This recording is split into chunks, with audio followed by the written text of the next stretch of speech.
और चर्चा में मेरे साथ सी वोटर के सर्वे सर्वा जिन्होंने हमारे लिए सर्वे किया है, यशवंत देशमुख। स्टूडियो में 3 खास मेहमान, किसी परिचय के मोहताज नहीं है कोई भी। गौतम लहड़ी वरिष्ठ पत्रकार हैं, इनसे कम ही लोग बंगाल की राजनीति को जैसा ये समझते हैं वैसा समझ पाते हैं। संगीत रागी संघ विचारक हैं, दिल्ली यूनिवर्सिटी में पढ़ाते हैं। विनोद अग्निहोत्री वरिष्ठ पत्रकार हैं। इसके अलावा तौसिफुर रहमान तृणमूल कांग्रेस के प्रवक्ता मेरे साथ जुड़ चुके हैं। मीता चक्रवर्ती कांग्रेस की प्रवक्ता हैं, वो भी जुड़ेंगी। और साथ ही साथ मेरी सहयोगी मनोज्ञा लोईवाल कोलकाता वासियों के साथ वो मौजूद हैं।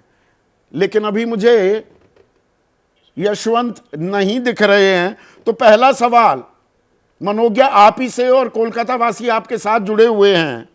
कमोवेश वही 2019 की तस्वीर थोड़ी और बढ़त बनाती दिख रही है तृणमूल कांग्रेस, और बीजेपी को नुकसान ज्यादा नहीं, इक्का दुक्का सीट कम हो सकती हैं पिछली बार के आंकड़े के मुकाबले। तो इसे बंगाल वासी किस तरह से देख रहे हैं हमारे इस ओपिनियन पोल को?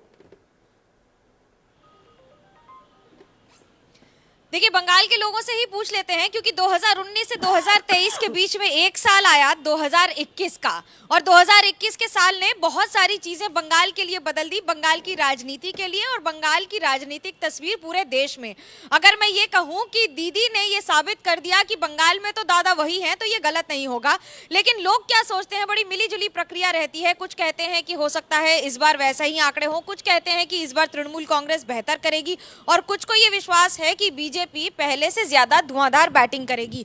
लेकिन क्या होगा जमीनी स्तर पर? अंश हमारे साथ हैं, आप बताइए कि क्या लगता है कि इस बार कुछ अंतर आएगा? 15 से 18 सीटों पर बीजेपी जिस तरह से थी और तृणमूल कांग्रेस भी 25 के आसपास रहेगी, कि उससे बढ़त हासिल हो जाएगी? नहीं, इस बार अंतर तो बहुत ही कुछ अंतर आएगा। जो पिछले बीजेपी ने 16-15 सीट जो भी जीती थी, इस बार 0 मिलने वाला है, क्योंकि 2021 में हमारे जो अभी वर्तमान प्रधानमंत्री हैं, यहाँ पे आके यहाँ के लोगों को बहुत सारे वादे किए थे, उनमें से एक भी वादा पूरा नहीं किए उन्होंने। और 2021 से है यहाँ की जो जननेत्री माननीय मुख्यमंत्री ममता बंदोपाध्याय ने हर एक परिवार को, हर एक आम लोगों को जो वादा की थी वो निभाते आ रही है।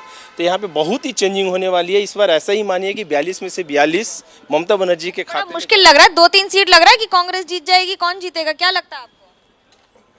क्या कहेंगे? देखिए, यहाँ पे तो सिर्फ ममता बनर्जी, उनका 42 में 42 सीट इस बार पूरा आएगा। ये बड़ा दिलचस्प है मुकाबला। मैंने लोगों से भी बातचीत की, यहाँ पर तो बड़ा मिला जुला रिएक्शन आता है अधिकतर लोगों का। लेकिन आपको ये जरूर बता दें संदीप जी कि आज ही जैसे गीता पाठ हो रहा है और बाकी सारी चीजें हो रही हैं, लेकिन उन सबके बीच में जिस तरह से जनता में बार बार ये बात है कि दीदी बनाम दादा बंगाल में कौन रहेगा ज्यादा।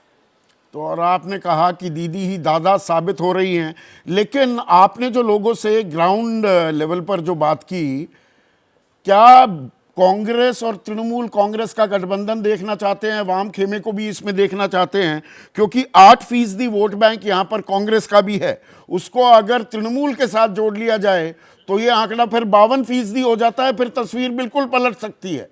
तो लोग किस तरह से देख रहे हैं? इंडिया गठबंधन क्या हकीकत बनेगा, या दीदी ही दादा हैं, बस उन्हीं के सहारे इंडिया चलेगा? क्या आपको लगता है कि जिस तरह से कांग्रेस और लेफ्ट का गठबंधन है, और लेफ्ट का वोट अगर साथ में आता है, लड़ाई करके तो उन्हीं के खिलाफ जीते हैं, तो फिर ये अब दोबारा चेंज ऑफ स्टैंड होगा कि उसका वोट का फायदा लेने के लिए नहीं, यहाँ पे देखिए, कांग्रेस लेफ्ट का कोई वोट ही नहीं है, पहली बात तो है। और कांग्रेस लेफ्ट की वोट रहती तो बीजेपी जो यहाँ पे अभी विरोधी पार्टी बन के बैठी है वो नहीं बनती। तो कांग्रेस और जो वाम है वो पूरे राम में शिफ्ट हो गए हैं। ये पूरे पश्चिम बंगाल के छोटे छोटे बच्चा भी जानता है कि जो वाम थे वो राम में शिफ्ट हो गए हैं। वाम और राम की लड़ाई संदीप जी बड़ी दिलचस्प होती है बंगाल में। कौन किसको वोट करता है नहीं पता, लेकिन एक दूसरे के ऊपर छींटाकशी इतनी जबरदस्त होती है। वोट शेयर में अगर मैं कहूँ तो 2021 के चुनाव में भी ठीक यही हुआ था, जब पूरा लेफ्ट और कांग्रेस गठबंधन एक था, लेकिन एक ही विधानसभा में सीट लेकर पहुंचे हैं। और यही बता रहा है कि क्या ये गठबंधन में इंटर ट्रांसफर ऑफ वोट्स होता है कि नहीं होता है, कि या सिर्फ बात हो जाती है जमीन पर कि हम साथ साथ हैं लेकिन हाथ कोई और ले जाता है।